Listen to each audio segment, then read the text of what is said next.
everybody, it's Melanie, and I'm your Tuesday vlogger on Back2BasicsWLS here on YouTube, and today's July 3rd, 2012, so how are you all doing?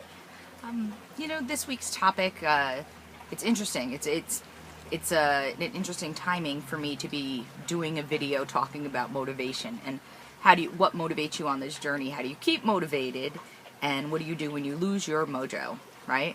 Mojo, M-O-J-O, missing on my journey occasionally. That's my acronym for that. Really it should be missing on my journey often. Yeah, so I want to talk about that. I think for me anyway, when I was new to this weight loss, so it's October 2010, so it's been a little while, I had great motivation. Certainly great motivation. I also had what I would call the Melanie, like almost a blind spot in my head that I was pretty comfortable living in. And the blind spot in my head said, this surgery will change the way you used to eat. Okay? The surgery will give you a new way, and you will never be able to go back to your old way of eating. It just won't work. So forget it. And we have all learned very quickly, maybe, in the first couple of days, weeks, certainly in the first couple of months, that it's not that easy. It's not that easy. It comes from, choices you have to make. You could easily have weight loss surgery and not lose weight. I get this, but, at that time I didn't know that. And so my motivation was good. Motivation was going, down, down, down a turtle, okay? Slow, but consistent, okay? And that was doing good. It's this whole psychological principle of, I would classify it under operant conditioning. Now, basically in operant conditioning, you do X to get Y. Okay? So everybody if you go to work, basically you work to earn a paycheck. That's your reward at the end of that time period for the work that you put in, and that's the principle of operant conditioning. So along this journey, how that worked for me is, if I was doing what I was supposed to do and I was, following the guidelines set forth, and when I stepped on the scale every week, my reward, I felt, should have been the scale going down. And in most cases in the beginning it certainly was that way. But then when you rely on that and you count on that, and then you have, a weekly stall, you have a gain, you have, it doesn't match up with, your results don't match up with what you think you earned based on your behavior. Initially that was a very hard lesson for me. And we've talked about this, different things go into it. Age, lifestyle, your hormones, pre-existing conditions, whether thyroid, whether, many other medical conditions, some things happen to contribute to that. And in my case, that's part of the story, but the bigger part of the story is that bubble of denial, or that bubble of not knowing, the bubble of thinking that I could no longer eat the way I used to, went away from me. And I've talked about that on my Exit Melanie, my personal channel, is, you open the door and you let old patterns back in, whether it be cake, candy, whatever. And it's almost that once you realize that you can do that, it is such a slippery slope to get back your mojo, to get back your motivation. And for me, I am heavier than I was a year ago. Yeah, I have changed my self-proclaimed name from being a turtle, which I still am, to the little regainer that could. Chugga, chugga, chugga, chugga. I think I can. Yes, I'm the little regainer that could. And from a motivation perspective, let's explain what that means.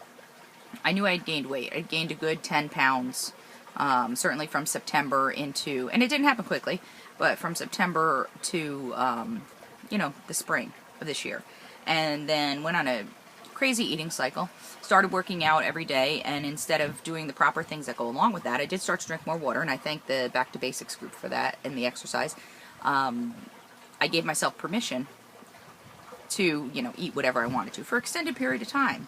And that carried with me through Vegas, and it went into full effect when I got back from Vegas, because I know at one point I had weighed myself, and I was about 195. And then 2 weeks ago, Monday, so today is Tuesday, so 2 weeks ago, yesterday, I saw 203 on the scale, which panicked me. And you know, I remember making a video months ago saying when I saw 193 on the scale, it panicked me into doing something. But yeah, I saw 203, and I don't know what clicked into my head, but I'm grateful that something clicked into my head that didn't allow me to see 204. And do I call that motivation?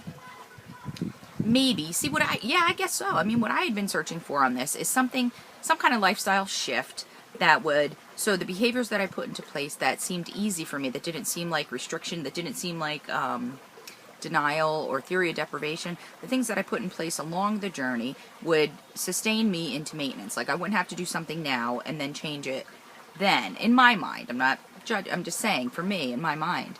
But I wanted that to not be so difficult, at the sacrifice, at the cost of my weight loss being slower and some gain. But what happened is, you know, and again, I do thank Back to Basics. You get into the support and you get into the motivation of the group experience, and you move along, and now, you know, I'm exercising every day. My water, you know, it seems like I won't go a day without 64. 64 is low, right? I'll at least get 50 to 64 anyway. And that's new for me because I haven't really been good on my water and the exercise. So I'm thinking, you know, okay, it's going to kick in one day, and it's going to be easier for me. From a motivation perspective, I'm going to find it, because you can say, well, you know, you must not want it bad enough, because if you wanted it bad enough, you'd be motivated, you'd do this. And whereas in my head, I believe that that's true, there's a disconnect, because I say in my head, I really do want this. But, you know, so don't tell me that I must not want it bad enough because it's not happening. But there is a true component to that, which, you know, are you willing to make the sacrifices, Melanie, that go along with getting there? And so anyway, I'd seen 203.2 on the scale 2 weeks ago yesterday, and just got smarter about things. So down seven, but still have 13 to go to get to where I was in August of last year, which was 183. And it's not easy to not be discouraged by that from time to time, but the quicker shift of it, and how I reframe things and how I do positive, because, you know, I believe in the energy of the universe, and positive brings positive, and I really truly try to live that way. Even if it's not my first inclination, I try to work on it and change it and swirl it around. So something, you know, I'm talking to Ed about is that, in a way, I'm kind of grateful for this to happen to me now before I get to goal, because it's almost like you realize that regain is possible. You realize that it could happen to you. You realize that motivation, even though you mean well, might be very, very hard to get back. And to learn the little regainer that could, I can do it. That is that's a huge non-scale victory for me. And it's a huge learning process for me. And it feels good. So that gives me motivation to continue going, because I have to say, even you know, maybe the week prior, when I was doing things right and still had gained some weight, and you know, I ate for a while. You know, certainly I remember mentioning, you know, I ate for a while because that's where my head went. But then I went back and read some things on Facebook, and you kind of get going, and you kind of get back.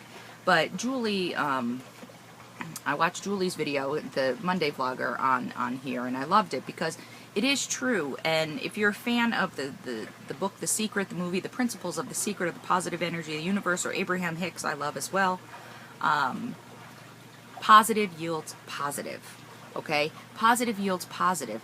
So, you know, let's say, I have to get through this day anyway, and I know there's going to be hurdles as far as what I want to eat at this time, and when I want to eat, and what I want to do, and I have to get through it anyway. So I can either get through it easy, or I can get through it hard. And once I'm conscious enough and mindful in the moment enough to look at it that way, it makes me certainly choose easier.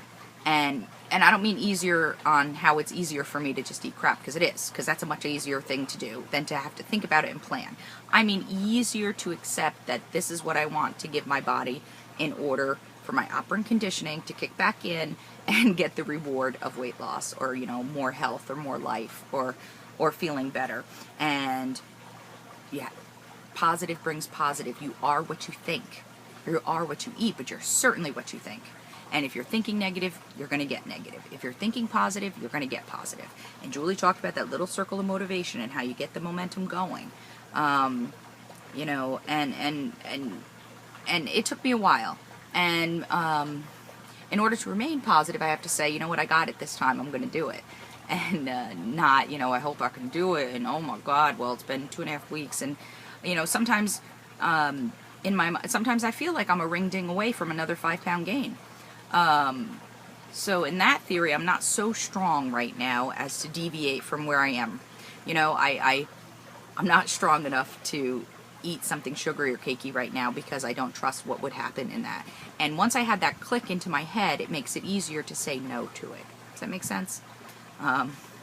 So anyway, I'm just looking if I have anything else. No? I'm trying to keep this at 10 minutes. It's a little over. But anyway, have a great week, everybody, and thank you.